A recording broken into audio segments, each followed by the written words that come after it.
Welcome to The Explainer.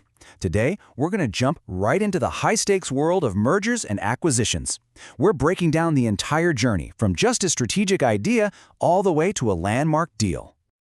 You know, it's the kind of question that can define entire careers and completely reshape industries. It's this super complex pressure cooker process that's kind of like a global corporate chess match. And it all kicks off with one single fundamental choice.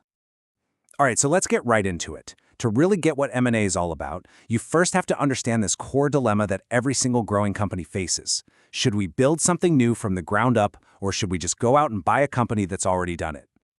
So, at its heart, M&A is basically the ultimate growth hack, right? Instead of spending years and years developing a new product or trying to break into a new market, a company can just buy one.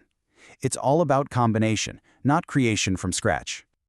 Now this is where it gets really interesting, because it lays out that classic trade-off. Choosing to build is slow, sure, but you're in complete control.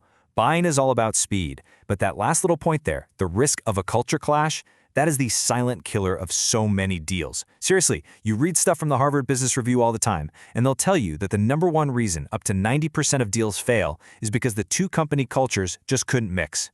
So you might be asking, why on earth would anyone take on that kind of risk?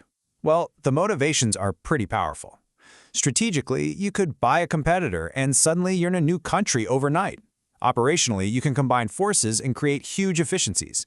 And financially, hey, it can be a great way to diversify and get access to more cash.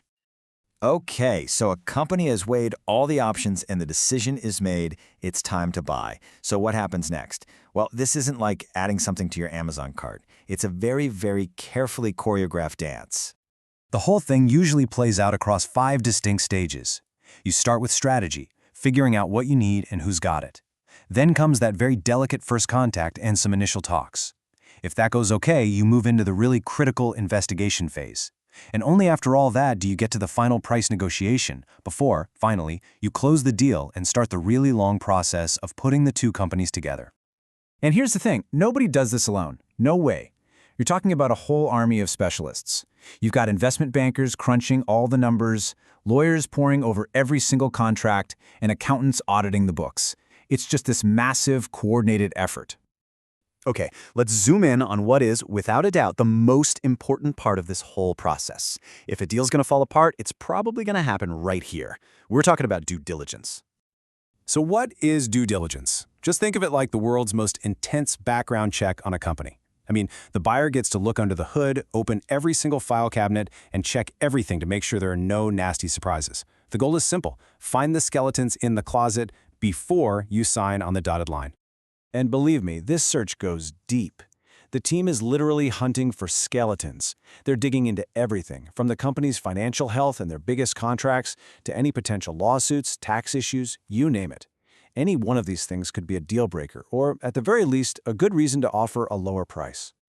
All right, so the investigation's done, and let's say no huge red flags popped up. Now everyone's attention shifts to that billion-dollar question. What is this company actually worth? This is where it becomes part science, part art. I love this quote because it just hits the nail on the head.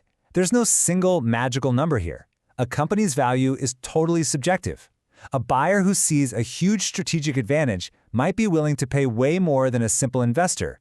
The price is always in the eye of the beholder. So to land on a number, the experts use a mix of methods. Think of it like this. The asset-based approach gives you the floor, the absolute minimum price. The income-based method, which forecasts future earnings, that usually sets the ceiling. And the market-based approach, that's your reality check. The final price gets hammered out somewhere in that range. So, after what feels like forever, weeks, maybe even months of intense back and forth, they finally agree on a price. The lawyers get to work on the final paperwork, and everyone gets ready to cross the finish line. And here is closing day. This is the moment it all becomes real. Ownership officially changes hands, the money gets wired, and the press releases go out. The deal is done. Or is it? You know, for the bankers and the lawyers, yeah, their job is pretty much over. But for every single employee in both of these companies, the real work, the really hard part, is just getting started. And this is what we call post-merger integration, or PMI.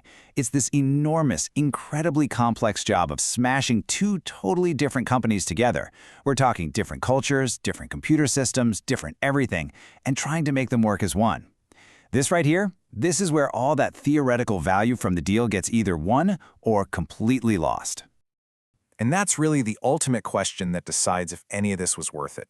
Because a deal can look brilliant on a spreadsheet, but its true value is only realized if you can successfully merge those human cultures we talked about. Getting thousands of people to work together toward a new shared future?